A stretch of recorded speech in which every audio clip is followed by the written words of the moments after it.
Hello guys, welcome back to my channel. Today I'll be showing you how to take out an EGR map on a Meriva 2007.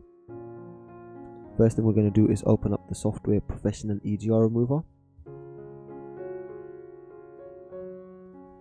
Once that's open, we're going to select opel.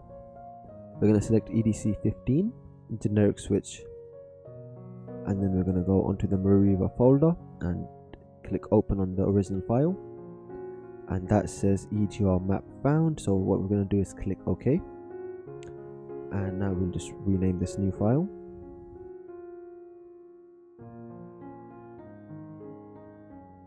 And click save. Once that's done, we can open up the folder, and as you can see, the EGR removed file has shown here, and that is ready to be put into the car. Make sure to like the video, leave a comment if you have any suggestions, and subscribe to our channel, and make sure you click the bell icon to get regular notifications of our new uploads.